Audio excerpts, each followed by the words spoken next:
L'année préélectorale 2022, à l'horizon c'est l'année 2023, l'année des élections, mais il y a encore beaucoup de choses qui nous tourmentent, qui tourmentent la population congolaise. On se pose des questions, y aurait-il des élections ou pas? Parce que jusqu'aujourd'hui, à l'est de la République, il y a toujours l'agression rwandaise, l'incursion du M23.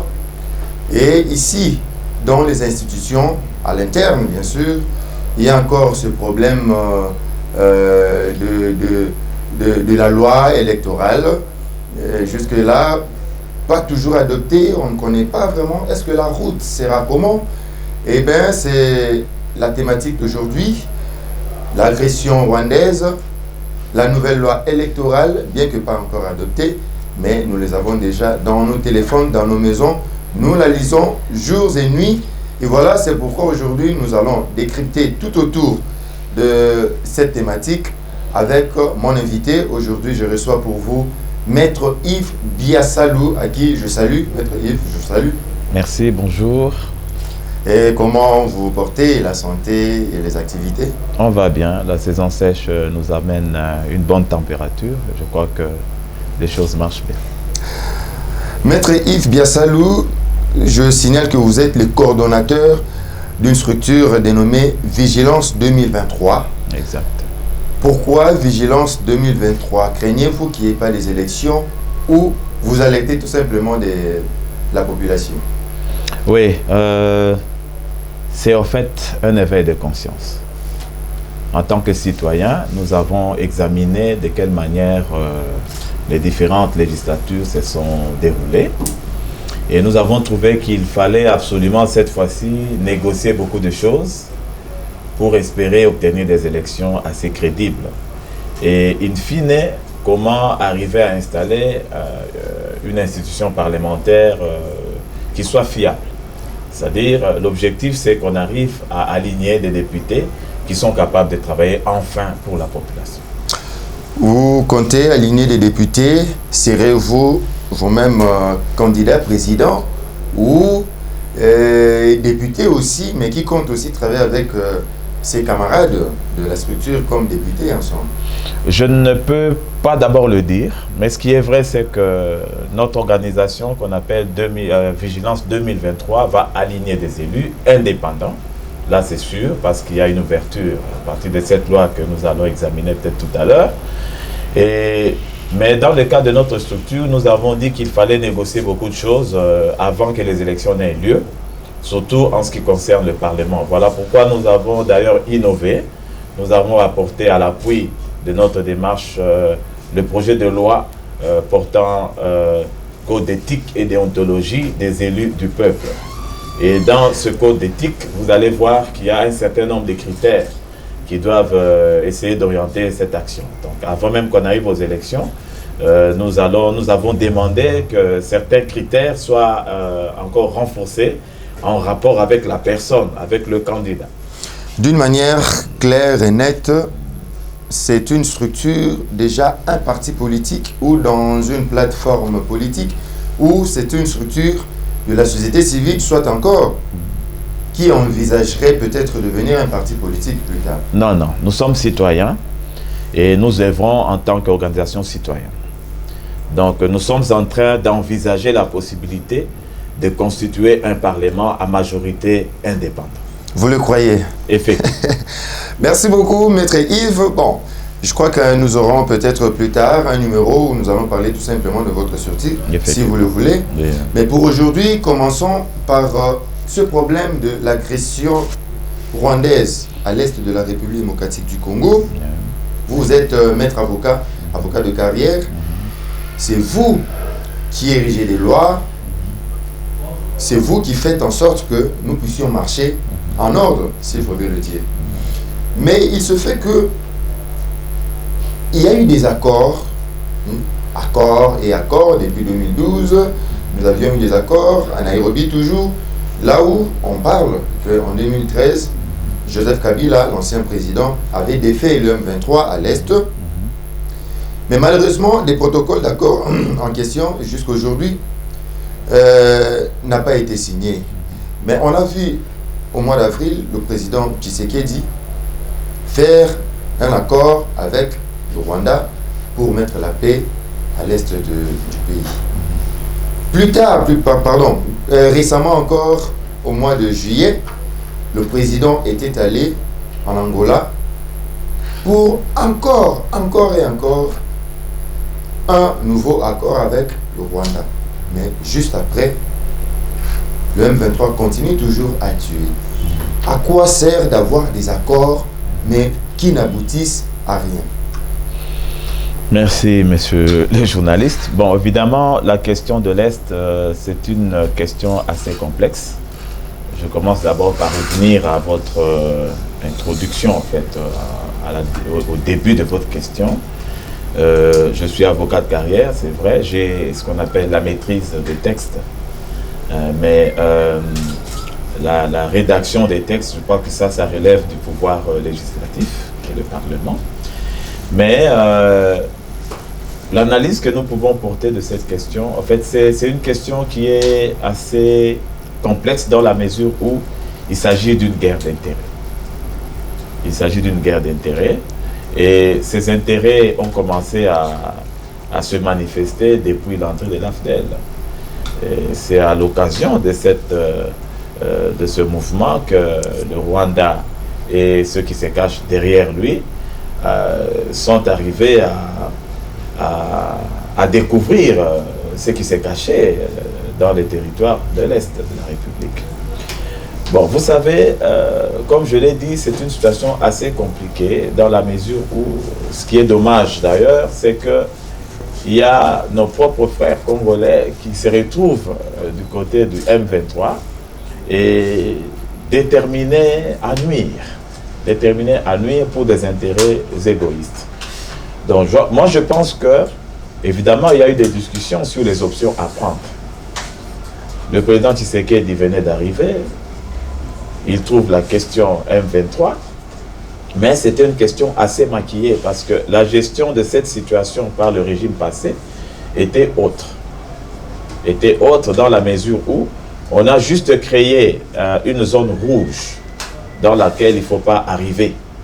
C'est-à-dire, c'était ça l'alerte générale, qu'il ne faut pas aller là-bas parce qu'il y a la guerre, mais c'était une façon de faire peur aux gens pour que les gens n'aillent pas découvrir qu'on était en train d'exploiter de manière frauduleuse n'est-ce pas, les minéraux qui doivent revenir au peuple congolais. Donc c'était cette façon de gérer la chose qui s'était faite. Cette fois-ci, ce n'est plus le cas parce qu'on a découvert finalement ce qu'il y avait en réalité. Il fallait stopper ça. Or, pour stopper un tel mouvement où vous vous retrouvez en face, en fait, en réalité, c'est une agression mais voilée parce qu'on met à l'avant-plan des Congolais. Des Congolais de chez nous qui sont là à la tête de ce mouvement. Mais en réalité, c'est le Rwanda qui se cache derrière. Et derrière le Rwanda, il y a encore des pays qui se cachent derrière le Rwanda pour exploiter illicitement nos matières. Et pourtant, Kagame se dit toujours que le M23 n'appartient ni au Rwanda. Peut-être, il avait dit avant, que le M23 abrite la République démocratique du Congo. Alors lui aussi, avec son armée, il devrait normalement attaquer le M23, mais à partir de là où le M23 réside. Mais quand vous parlez que c'est le Rwanda qui est derrière ça, en écoutant aussi le président Kagame parler ainsi, et ce ne serait pas une confusion? Non, vous savez que l'histoire se répète. Lorsque vous prenez même la campagne qu'avait faite Mzee Laurent Désiré Kabila, c'était un Congolais à la tête du mouvement, mais en réalité, derrière lui, il y avait qui? Il y avait les Rwandais. Ce sont les Rwandais qui l'ont accompagné jusqu'ici. C'était justement pour que sur le plan international, on ne crie pas sur l'agression. Or, en réalité, c'est une agression. Mais au fait, sur le plan apparent, on présente un Congolais à l'avant-plan. Donc, c'est la même chose. Donc, on prend des Congolais qu'on aligne à l'avant-plan pour parler des mécontents, des gens qui sont peut-être contre le régime, et ainsi de suite, alors qu'en réalité, ils cachent derrière eux des étrangers qui viennent pour autre chose. Donc, c'est un peu ça la question. C'est ce que je dis. Donc, en réalité, c'est le Rwanda qui est derrière cette guerre, mais de manière voilée, parce que ce sont nos frères congolais qui sont à la tête. À l'avant-plan, quand vous descendez, vous voyez rarement, vous allez dénicher des Rwandais comme ça, mais ce sont nos frères congolais qui sont là. Malheureusement, qui jouent un mauvais rôle. Maintenant, avec les accords, croyez-vous vraiment que nous aurons des solutions? Parce que juste après la signature, il y a l'incursion du M23 de l'autre côté. Donc, au lendemain même de l'entendement entre la RDC, le président Tshisekedi et le président Kagame, le lendemain, c'est le M23 qui continue avec des exactions. Nous allons, la RDC, en bénéficie quoi? Est-ce que ce n'est pas le sang qui coule, le minerai et tout, mais après la population meurt? Oui, le sang qui coule, c'est la conséquence de la guerre. Parce que quelqu'un, pour se donner de l'importance, il doit tuer. C'est ça le principe là-bas. On tue, comme ça on attire l'attention des gens. C'est ça la façon de travailler. Mais dans cette affaire, il faut dégager les intérêts. Avant de dégager les intérêts, il faut dégager les composantes. Qui sont composantes autour de ces accords? Vous avez le M23, vous avez la RDC, c'est-à-dire le gouvernement congolais, vous avez le Rwanda. Maintenant, il faut savoir qu'est-ce que le Rwanda a promis au M23. Qu'est-ce que le Rwanda a promis au gouvernement congolais? Ce sont des enjeux. Aujourd'hui, le président Tshisekedi a fait des efforts. Il est descendu sur les lieux. Il a rencontré celui qui pouvait rencontrer.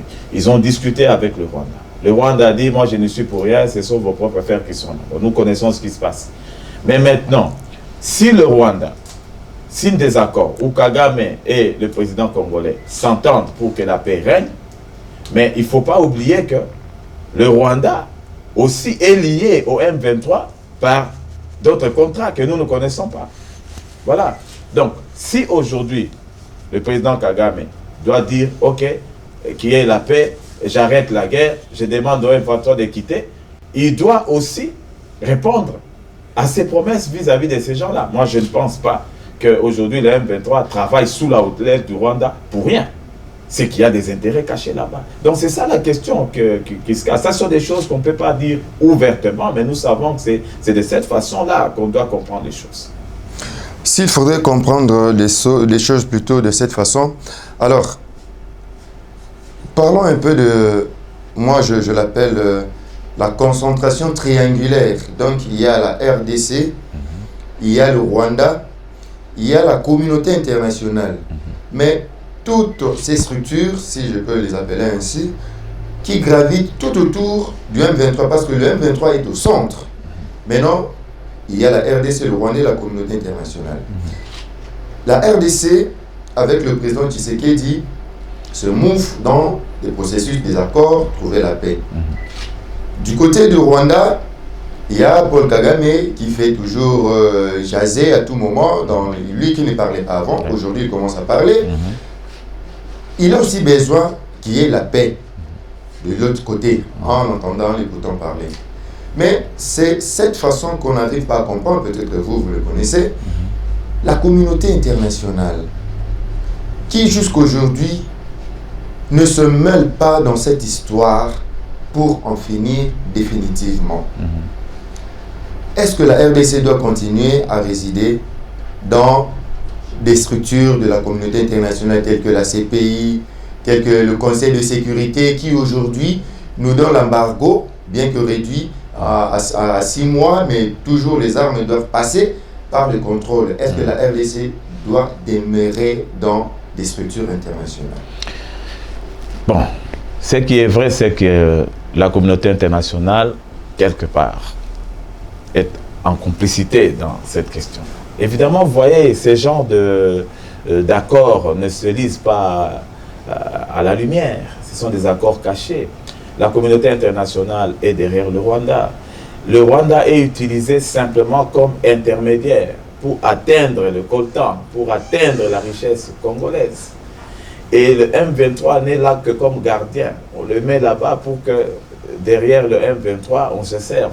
C'est tout. Donc c'est une question d'intérêt à chaque niveau.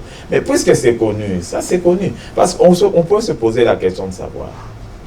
Si la communauté internationale, c'est-à-dire les pays occidentaux, veulent obtenir les richesses minières de la RDC derrière le Rwanda, pourquoi ils ne négocient pas directement avec le gouvernement congolais, qui peut être prêt, n'est-ce pas, à pouvoir traiter d'égal à égal? Pourquoi il faut passer par derrière un autre pays pour pouvoir obtenir ces genres d'avantages? Donc, ce sont des questions qu'on se pose. Ce sont des questions qu'on se pose. Et qu'est-ce que la communauté internationale peut envisager? C'est le commerce international aujourd'hui. Ce qu'on cherche en RDC, c'est pratiquement le coltan et tout ce que vous connaissez. C'est tout ce qu'on cherche. Parce que, est-ce que la communauté internationale a intérêt de voir les gens mourir? Mais elle est devant une situation telle que, pour que je puisse accéder à cela, il faut que les gens meurent. Voilà la question. Et pourtant, ils en meurent. La communauté internationale est là. Et dernièrement, il y a eu la MONUSCO qui s'est visiblement citée, incompétente parce qu'elle ne dispose pas de munitions comme le M23. Et pourtant, c'est une structure dans la coopération internationale qui réside ici, qui devait normalement, qui milite d'ailleurs pour la paix dans le monde. Si cette structure-là, qui devait normalement finir la guerre à l'est du pays, était incompétente pour en finir, la RDC doit toujours demeurer. Parce que vous vous dites il faudrait quand même des coopérations officielles, coopérer avec le gouvernement pour obtenir des minéraux. Mais est-ce que la RDC ne peut pas aujourd'hui se dire que niet, on ne veut plus de ces structures-là, nous allons gérer nos histoires de nous-mêmes, soit exporter si vous en avez besoin? C'est faisable parce qu'au nom de la souveraineté, nous sommes libres. Alors, pas de nous choisir un mode de vie, de nous choisir notre politique. Mais il y a cependant des choses qu'il faut arranger à l'interne. Parce que pour prendre une telle position, ça demande quand même une indépendance. Ça demande une indépendance. Nous venons de passer le 30 juin il n'y a pas longtemps. Autour de l'indépendance, beaucoup de gens ont fait des analyses que nous ne sommes pas vraiment. On peut parler d'indépendance en termes d'expression, mais en réalité, concrètement, une indépendance, on va la situer à quel niveau? Parce qu'économiquement, nous dépendons encore des autres. C'est une économie extravertie. C'est-à-dire qu'il y a des données qu'il faut d'abord arranger pour arriver à une telle ambition de vouloir se séparer des autres. Je crois qu'avant de se séparer de l'autre, avant de ne pas traiter avec le voisin, il faut avoir tout chez soi. Est-ce que, Maître Yves, la RDC ne serait pas abandonnée dans cette histoire par la communauté internationale? La RDC ne peut pas être bercée par la communauté internationale. C'est un pays souverain.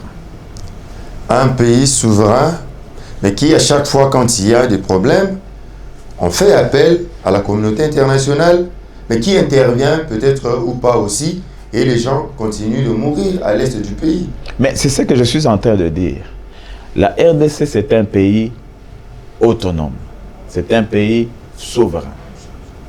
Donc aujourd'hui, si nous regardons toujours à l'extérieur, parce qu'au niveau interne, nous ne savons pas arranger. C'est ce que je venais de vous dire. Comment vous allez demander du sel à un voisin alors que vous en avez? Oui. D'abord, il faudrait que vous sachiez que chez vous, dans votre maison, vous avez tout. En ce moment-là, vous n'avez pas besoin du voisin. Or, le tout dont je parle, c'est l'organisation interne. Est-ce que nous sommes économiquement indépendants? Pour y arriver, il faut des productions locales. Est-ce que nous sommes à même de produire local? Même lorsqu'on parle de l'or, de tout coltan, tout ce que vous voulez, qu'est-ce qui nous empêche d'installer ici même sur place des sociétés qui peuvent raffiner cela? On doit recourir à des raffineries extérieures, ainsi de suite. Donc, il faut une organisation interne, il faut une autonomie interne avant de pouvoir couper avec les autres.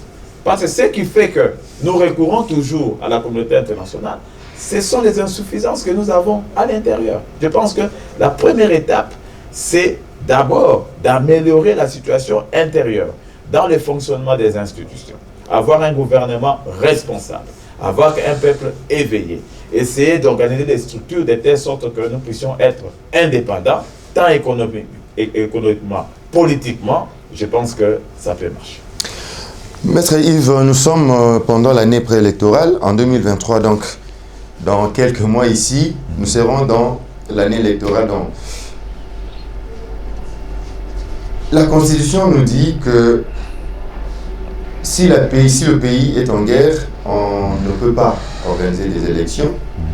Est-ce que croyez-vous vraiment que la RDC est en guerre ou il s'agit tout simplement d'une agression d'un peuple? Parce qu'aujourd'hui on voit les opposants, si on peut faire la lecture de la scène politique aujourd'hui, nous voyons des opposants qui disent que la RDC est en guerre, le pays est en guerre, vous organisez des concerts et des manifestations et pourtant il y a des gens qui meurent de l'autre côté. Mais en même temps, bon, parce que nous sommes des journalistes et des fois on voit aussi Martin Fayulu De l'autre côté, quand il y a guerre, normalement, ils ne pouvaient pas se promener. Mais on parle de ça. De l'autre côté du gouvernement aussi, du pouvoir, on dit que nous sommes en guerre. Mais en guerre, on organise des concerts et autre chose. Est-ce que Maître Yves et le même Biassalou pense que la RDC est en guerre? Bon. En guerre, c'est peut-être trop dire. C'est vrai qu'on peut considérer cela comme un groupe de mécontents qui cherchent quelque chose. Ce sont nos compatriotes qui cherchent je ne sais quoi. Mais parler de guerre en réalité, je crois qu'il n'y a pas de guerre. Ça, en fait, je dirais que ce sont des stratégies, je ne dirais pas machiavéliques, mais ce sont des stratégies de positionnement. C'est-à-dire les gens qui sont à l'Est, les gens de M23, s'attendent à quelque chose. Si nous recourons à l'histoire passée, vous allez constater que à chaque fois qu'il y a eu des rebelles comme ça, on les récompensait à la fin. Ils devaient intégrer l'armée loyaliste, ils devaient prendre des postes de responsabilité au niveau de l'armée, avoir des galons beaucoup plus supérieurs que les autres, et ainsi de suite. C'était devenu une coutume. Mais moi, je pense que la tendance actuelle, c'est pas ça.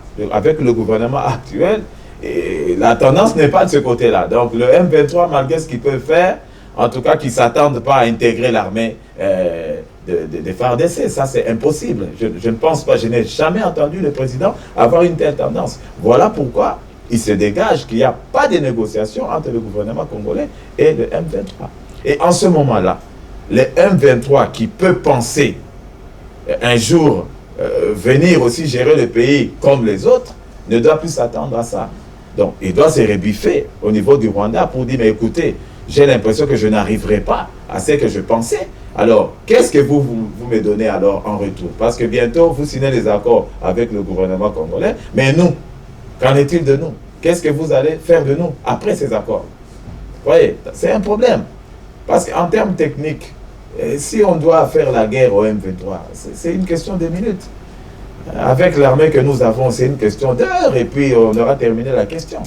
Mais cependant, il y a une pesanteur politique qui est derrière, qui empêche que des actions comme ça se fassent. Parce que lorsqu'on va tirer sur eux, on va les éliminer, on criera tout haut que voilà, il y a génocide en RDC, et on va s'attaquer à notre gouvernement pour dire que voilà, vous avez commis un génocide, vous avez tué des gens là-bas, ainsi de suite. Vous voyez, c'est un peu ce jeu-là qui est malsain, hein, mais qui nous fait des problèmes. Par rapport aux élections, la Constitution a donné son timing. La dernière année, c'est l'année prochaine. Évidemment, les élections vont se tenir au mois de décembre. Mais nous avons encore le temps. Nous sommes au mois de juillet. On a encore 6 mois. Notre gouvernement peut s'atteler à terminer cette question de la guerre. Ça n'empêche pas notre administration de fonctionner. Ça n'empêche pas la CENI de réaliser son programme. Ça n'empêche en rien. Mais il est question que le gouvernement s'emploie à terminer cette question de guerre parce que nos frères qui sont là-bas à l'Est doivent être éligibles, doivent aussi voter. Donc le vote ne peut se passer que dans toute la quiétude qu'il faut.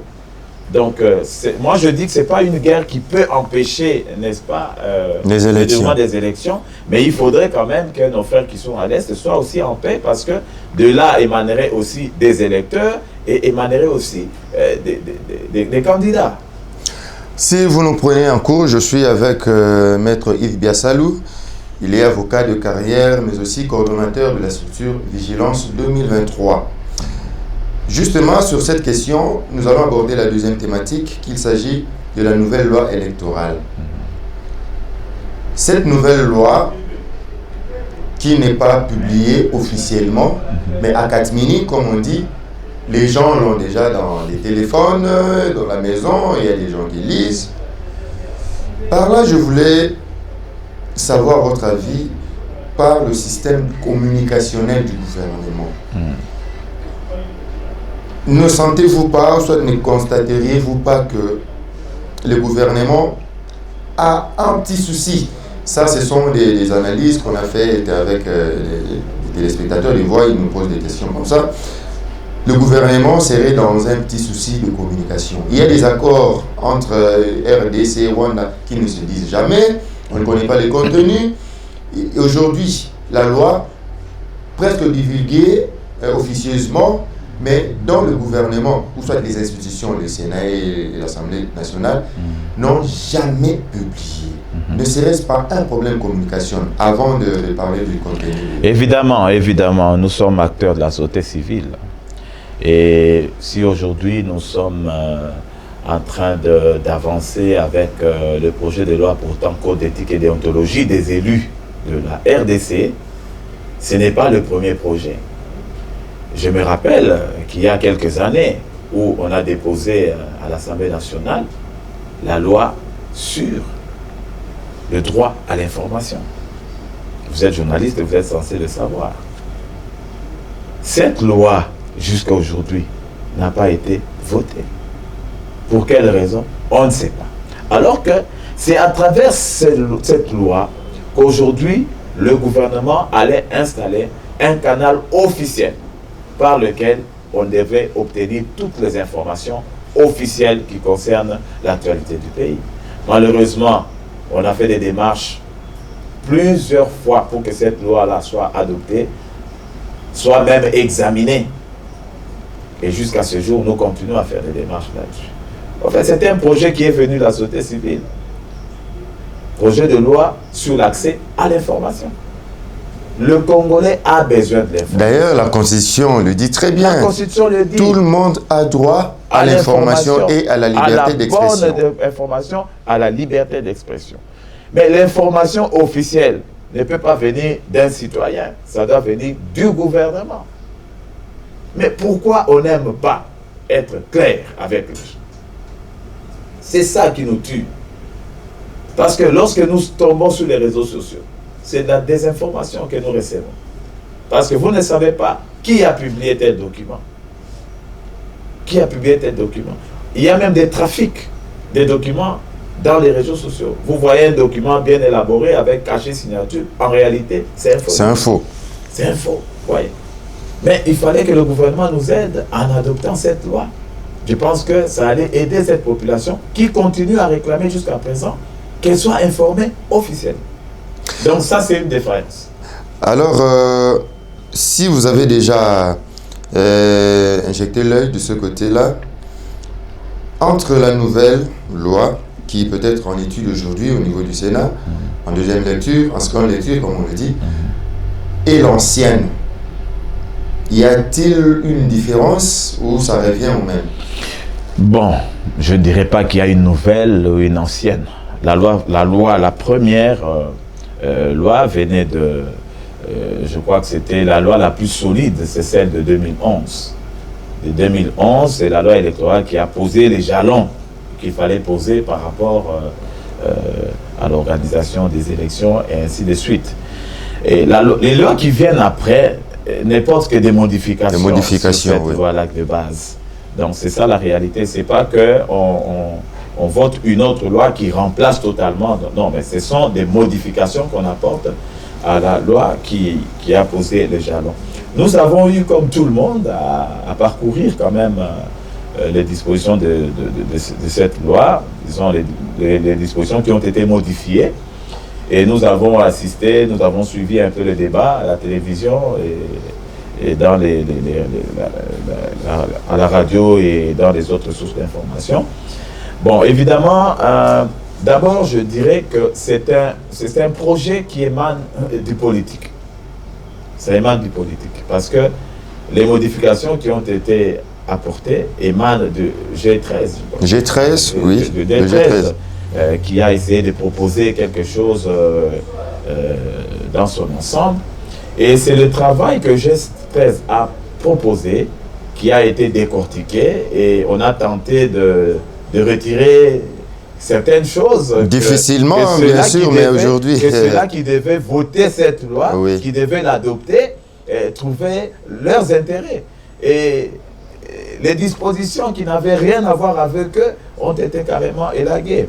Bon, ce que moi je peux retenir de cette loi, c'est qu'il y a eu quand même des petites innovations.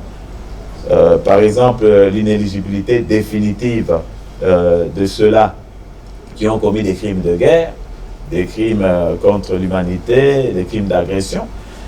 Là-bas, on a consacré une inéligibilité définitive. Quelqu'un qui a tué, qui a commis des agressions, qui a été condamné pour cela, ne peut jamais, n'est-ce pas, déposer sa candidature. Ça, c'était une très bonne chose. J'ai suivi aussi la question qui a fait quitter les gens de la salle sur la publication des résultats. On a proposé à ce que les résultats soient publiés bureau par bureau le même jour. Oui. Mais je crois que certains étaient d'accord, d'autres n'étaient pas d'accord. Ceux-là qui n'étaient pas d'accord, certainement, ils se disent que nous ne saurons pas tricher si jamais on publie les résultats bureau par bureau. Ça sera difficile d'utiliser le centre de compilation pour trafiquer les résultats. Donc voilà que certains étaient mécontents. Et nous avons aussi suivi au sujet de la promotion des femmes.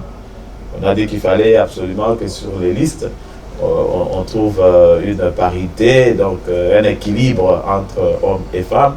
Et on est allé même jusqu'à dire que les listes qui vont aligner 50% des femmes seront exemptées de paiement de la caution. Et justement, voilà. c'est pas, là aussi je voulais poser une question. Pourquoi exempter des femmes si, lorsque l'on souhaite déjà la parité, on doit être égal, l'homme et femme, mais aujourd'hui, on exempte des listes qui aligneront au minimum 50% des femmes. Pourquoi? Moi, je ne sais pas qu'est-ce qui se passe. Sur cette question de homme-femme, il faut bien comprendre ce que c'est le genre. On ne peut pas dire que la femme est inférieure à l'homme. Non. Sur le plan intellectuel, la femme n'est pas inférieure à l'homme. Nous avons étudié, et je me rappelle à certains moments qu'il y avait des femmes qui prenaient des places plus que nous, même à l'école primaire. Ah oui, évidemment, ça se fait jusqu'à aujourd'hui. Aujourd'hui, c'est prouvé qu'il y a des femmes qui peuvent gérer. Aujourd'hui, vous avez des gouverneurs femmes qui gèrent bien la chose. N'est-ce pas? Vous avez des ministres femmes qui gèrent bien la chose. Et il ne faut pas faire de l'amalgame. Moi, je trouve que cette histoire de parité est très, très mal comprise par beaucoup de gens. Lorsque nous voulons que la femme soit considérée comme un homme, ça veut dire que la femme doit être compétitive. C'est tout. Lorsqu'il faut s'aligner comme candidat aux élections, alignez-vous. C'est tout. On ne doit pas faire du favoritisme et dire non, parce que ce sont des femmes, il faut réduire la caution. Mais ça, c'est n'importe quoi. On comprend très mal les choses. Et les femmes, en réalité, moi, quand j'ai vu cette loi, je me suis dit que les femmes ne devaient pas applaudir une telle chose. Parce que c'est ce qui montre encore qu'on les considère. Et pourtant, c'est des choses faites. Même, je sais, si jamais on admettait cet article dans la salle où le jour où la loi serait publiée, il y aurait des applaudissements, même des hommes et des dames au même moment. Parce qu'on encourage. Mais sans comprendre ce qu'ils font. C'est ce que je vous dis. On ne peut pas considérer la femme comme quelqu'un qu'on doit aider. Non. Si la femme se dit avoir les mêmes capacités qu'un homme, c'est une question de compétition. Elle n'a qu'à venir aux élections. C'est tout. Elle n'a qu'à s'organiser comme les hommes s'organisent. C'est tout. Parce que moi, quand j'ai lu ça, j'ai regretté, j'ai dit, mais évidemment, donc on ne comprend pas. Et les femmes elles-mêmes ne comprennent même pas qu'on continue à les considérer comme des enfants, qu'il faudrait aider, à qui il faut donner des béquilles pour qu'elles puissent marcher, et ainsi de suite. Mais une telle loi, une telle disposition, moi je trouve que c'est le contraire d'ailleurs de ce que les femmes aspirent. Il fallait les encourager à la compétition. D'accord, Maître Yves, vous étiez en train d'énumérer quelques innovations faites. Oui. Donc, je disais que la question de la publication, bureau par bureau, a posé problème. C'est ce qui a fait que les gens quittent la salle. Et je crois que c'est encore irrésolu. Bon, en dehors de cela, sur le plan logistique, je pense qu'il n'y a pas de changement parce que c'est toujours la machine à voter qui a été d'ailleurs consacrée comme outil principal de vote avec cette loi. Bon, j'ai eu quand même à regretter un tout petit peu du fait qu'il y a certaines dispositions qui étaient pourtant pertinentes, mais qui n'ont pas pu qui n'ont pas pu être reprises. Je veux parler, par exemple, de l'interdiction de la distribution de l'argent aux électeurs avant les élections. Oui. Pendant la propagande, on devait mettre fin à cette pratique-là. Distribuer de l'argent aux gens pour vous voter, je pense que ce sont des pratiques qu'il faut les laguer. C'est contre l'éthique, ça. C'est contre l'éthique. Et d'ailleurs, la loi que nous apportons est en train de condamner ce genre de choses-là. Hein, la loi, le projet de loi que nous allons déposer à l'Assemblée nationale au mois de janvier prochain, je crois qu'il y a une approche dans ce sens-là. Nous avons vu aussi l'interdiction de pouvoir porter un membre de famille comme suppléant. Les suppléants. Ça aussi, c'est quelque chose qui devait aussi être revu. En fait, c'est pas élégant, je dirais pas élégant, mais c'est pas très bien ce que nous vivons ici, où les membres de famille du premier rang d'ailleurs se retrouvent comme ça, alignés, députés, suppléants et tout ça. Dans toute une famille, le papa est là et sa femme, nationale, provinciale, tout le monde est là tout autour de la candidature. Il faut essayer un peu d'équilibrer les choses. Dans les autres pays, ça ne se passe pas comme ça. Ça ne se passe pas comme ça. Quand vous voyez même la loi suisse, la loi, comment je dirais, d'autres pays, vous allez voir que sur cette question-là, ils sont clairs. Vous ne pouvez pas aligner des gens qui sont de la même famille, qui sont très proches parentés, et puis, non, ça ne se fait pas. Et lorsque j'ai suivi le débat autour de ça par certains députés, il y en a même qui ont eu le courage de dire, voilà, si je ne veux pas qu'on mette cette loi-là, c'est parce que les suppléants nous tuent souvent. Ce sont eux qui nous empoisonnent pour nous remplacer. Pour nous remplacer voilà un argument d'un député. C'est vraiment du n'importe quoi. Je pense que ça, c'était des dispositions qui devaient être alignées dans cette loi. Mais malheureusement, comme je vous ai dit au début, donc c'est une loi qui a été modifiée en fonction d'une loi qui émane aussi des politiques dans sa globalité. Donc, ça ne pouvait que ne pas chanter les autres dans certains points. Alors, ce serait peut-être la dernière question pour cette loi électorale. On a dit dans l'article, la loi dit dans l'article 22 que les listes des partis politiques qui n'atteindront pas les 60% des sièges en compétition seront élagués. Ça, c'est pas en quelque sorte vouloir écarter déjà des gens bien avant, ou soit c'est une façon d'appeler les gens d'adhérer au sein de l'Union sacrée de la nation. Oui, bon. Adhérer au sein de l'Union sacrée de la nation, je ne peux pas le dire. Ce qui est vrai, c'est que sur le plan structurel, on est en train de vouloir aller vers des regroupements. C'est que moi, ça, c'est ma lecture. Ça dit parce que vous connaissez le nombre de partis politiques en RDC. On en a combien? On a des milliers de partis politiques. S'il faudrait que chaque parti politique dépose ses listes, c'est très compliqué. Et la tendance est au regroupement. Parce que quand on parle de regroupement politique, ça dit c'est un certain nombre de partis politiques regroupés au sein d'une structure. Et je crois que lorsque j'ai lu cette loi, j'ai vu qu'on a demandé aux partis politiques et aux regroupements politiques de déposer les listes. Et on a dit que pour qu'une liste soit acceptée, il faudrait que ce regroupement puisse aligner au moins 60%, n'est-ce pas, des candidats. C'est tout à fait logique. En fait, la tendance du législateur, c'est d'amener les gens vers des regroupements. C'est mieux parce que lorsqu'on se regroupe, on peut avoir 3 ou 4 ou 5 regroupements simplement, mais avec des multitudes de partis politiques. Là, c'est une façon de bien organiser les choses. Je pense que c'est de ce côté-là, moi, je ne trouve pas que cela soit mal, s'il faut pousser les gens à se regrouper. Mais seulement, j'ai remarqué que ça ne concerne pas les indépendants. C'est justement ce que j'allais aussi poser comme question. Ça ne concerne pas les indépendants. Oui. Les indépendants viennent comme indépendants. Bon, j'aurais bien voulu que le législateur donne aussi cette possibilité aux indépendants de se regrouper dans des plateformes citoyennes. Ça pouvait être un équilibre.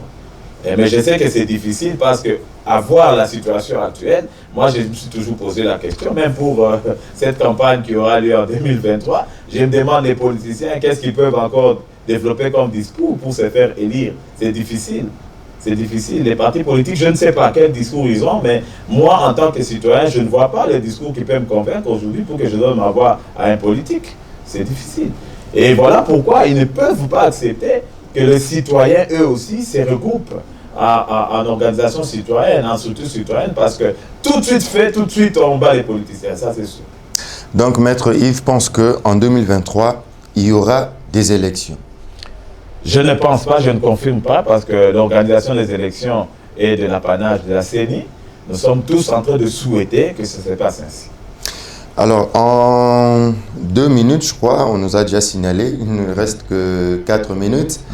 En 2 minutes, il faudrait parler de Vigilance 2023, une structure citoyenne, mais qui envisage aussi aligner des candidats.